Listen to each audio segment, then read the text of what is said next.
Bienvenida o bienvenido a esta exploración. Hoy vamos a meternos en un tema, bueno, súper central en la tradición cristiana, ¿no? Algo que resuena mucho, la humildad y el servicio. Exacto. Dos conceptos clave. Nuestro material de hoy nos lleva primero a las raíces, al Nuevo Testamento. Vamos a indagar en esa idea que suena casi contradictoria. El último será el primero. ¿Qué quería decir realmente? Y claro, ¿cómo se conecta eso con servir a la comunidad? Interesante punto de partida. Y después, los documentos que revisamos nos proponen comparar, digamos, esa mirada del Nuevo Testamento con cómo se entienden y se viven estos principios, la humildad y el servicio, en la luz del mundo, el LLDM. Un contraste necesario, sí. La idea es desglosar esto, ¿sabes? Entender los matices, ver cómo una misma idea puede, manifestarse distinto según el contexto religioso. Todo basado en la información que tenemos, claro. Ok, vamos a desentrañar esto. Perfecto. Empecemos por el Nuevo Testamento. Las fuentes describen cómo Jesús introduce una idea que, bueno, para su época era rompedora, totalmente contracultural. Sí. Pensemos en ese mundo, ¿no? El romano, el judío del siglo I, todo muy jerárquico, el estatus, el poder. Claro, y en ese escenario, decir que la verdadera grandeza no está en mandar, ni siquiera en que te sirvan, sino en servir tú a los demás, eso era, dinamita pura. Exactamente. Y esa inversión de valores se ve clarísima en la frase, muchos primeros serán últimos, y los últimos primeros, que leemos en Mateo y otros evangelios. No es un dicho al aire, ¿eh? Los textos lo ponen como algo central del reino que él anunciaba. Ajá. La enseñanza de fondo, como la describen las fuentes, es que, digamos, la lógica de Dios es inversa a la del mundo. Los que por amor, por fe, eligen ponerse abajo, atender a otros sin buscar aplausos, esos son los que Dios ve como grandes. Y lo fascinante aquí es lo radical que es esto. Pensemos en cómo funciona el poder hoy y siempre. La ambición, buscar estatus, competir, son motores humanos muy fuertes, ¿no? Sí. Pues Jesús, según estos relatos, no solo critica el abuso de poder. Va más allá. Redefine qué es ser grande. La jerarquía que él propone no se basa en dominar o en la plata, sino en saber bajarse, en servir sin esperar nada. Es una revolución total, ética y espiritual. Y no se queda en palabras, ¿verdad? Nos dan una imagen potentísima. El lavamiento de pies. El relato de Juan 13.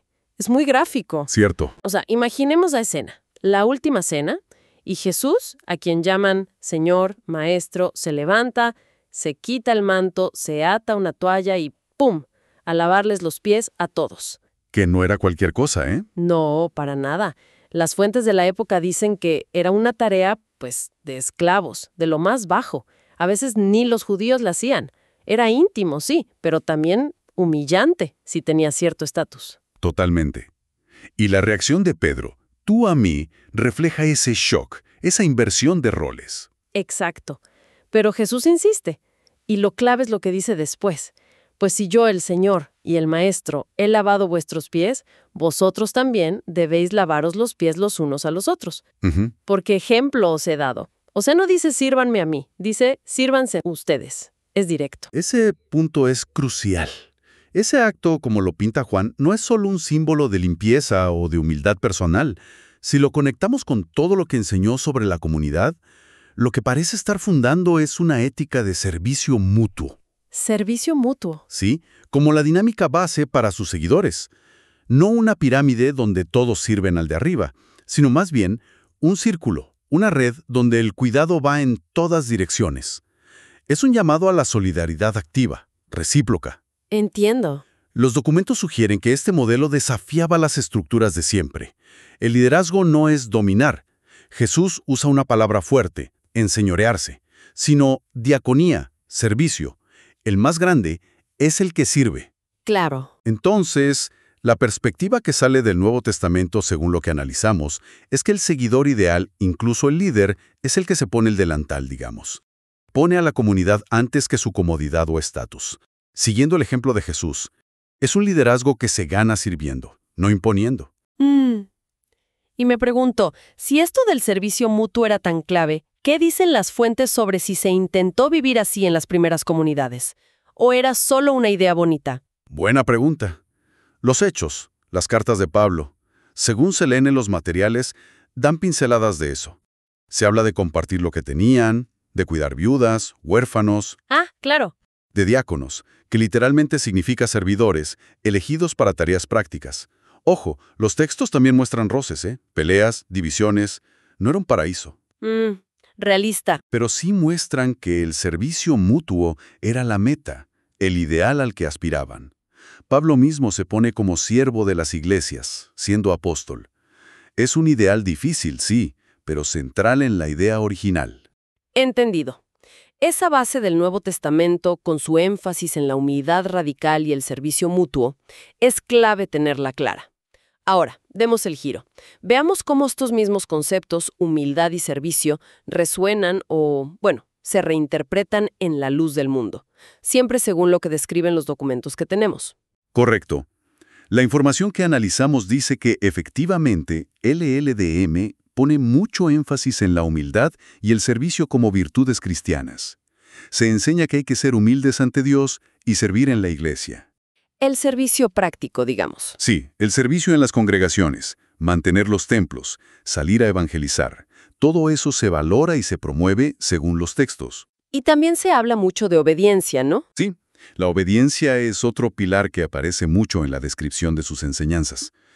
Obediencia a Dios, que se manifiesta, según su doctrina, obedeciendo a la autoridad de la iglesia que ellos consideran puesta por Dios.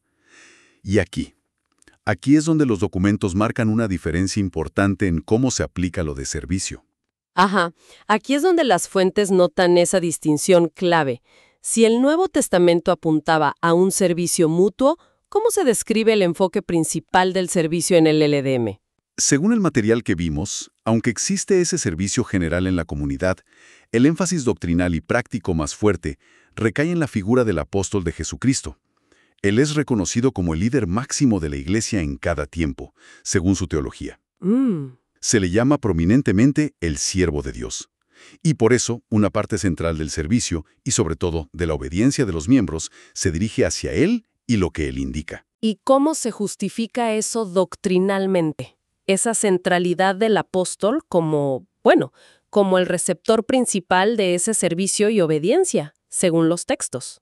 La documentación señala que esto se basa en cómo el LLDM interpreta varias profecías bíblicas, del Antiguo y Nuevo Testamento. Ah, ok. Interpretan pasajes que para ellos hablan de restaurar la iglesia original a través de un enviado especial, un ángel del Apocalipsis, un siervo elegido por Dios para guiar al pueblo en los últimos tiempos. Entiendo. Y esa figura la identifican en cada momento con su apóstol actual. Por lo tanto, servir y obedecer al apóstol se ve en ese marco como servir y obedecer a Dios mismo, porque lo ven como su representante directo. Es importante decir que estamos exponiendo cómo lo describen las fuentes, nada más. Claro, es importante esa aclaración. Y esto pues nos lleva a pensar en la hermenéutica, ¿no? O sea, en cómo se leen los textos sagrados. Vemos que los mismos conceptos, servicio, humildad, obediencia, se pueden leer y armar de formas que llevan a modelos de iglesia y autoridad bastante distintos. Sí, es verdad. Cómo una tradición interpreta sus textos y define su autoridad parece que impacta directamente en cómo se vive la fe día a día. Entonces, si intentamos poner las dos descripciones una al lado de la otra, ¿cuáles serían los puntos clave de encuentro y de diferencia que salen de los materiales? El encuentro claro es que ambos valoran la humildad y el servicio. Son principios cristianos básicos. Ahí no hay discusión teórica, digamos. Pero la aplicación práctica, el foco, ahí sí cambia bastante, según lo que leímos. Exactamente. Ahí está la diferencia principal que marcan las fuentes. En la lectura del Nuevo Testamento que vimos, el modelo es Jesús lavando pies y la instrucción de servicio mutuo. La dinámica es más horizontal, ¿no? Todos llamados a servir a todos imitando a Cristo. El liderazgo es servicio a la comunidad. En cambio, la descripción de la enseñanza en LLDM, como la presentan los documentos, aunque no quita el servicio entre miembros, sí marca una dirección jerárquica muy clara para el servicio y sobre todo para la obediencia. Ajá. El flujo principal va hacia la figura del apóstol. que es el siervo de Dios por excelencia, y el canal principal de la voluntad divina para ellos. La dinámica descrita es más bien vertical, centrada en esa autoridad apostólica. Es interesante cómo la interpretación de quién es el siervo principal, si Jesús como modelo para todos o una figura específica, puede cambiar toda la estructura de relaciones en una comunidad de fe, según estas dos visiones. Precisamente. Muestra cómo la eclesiología, la idea sobre la iglesia, y la hermenéutica, la interpretación de textos, van de la mano y le dan forma a la práctica religiosa. Lo que parece una diferencia teológica sutil puede generar experiencias de fe y de comunidad muy distintas. Hemos recorrido hoy un camino fascinante, creo yo, explorando cómo se entienden y aplican la humildad y el servicio de formas distintas dentro del cristianismo, siempre basándonos en las fuentes que teníamos. Sí, un buen análisis. Vimos primero esa visión, pues, revolucionaria del Nuevo Testamento. El último será el primero, el lavamiento de pies como símbolo de servicio mutuo, humilde, que define a la comunidad.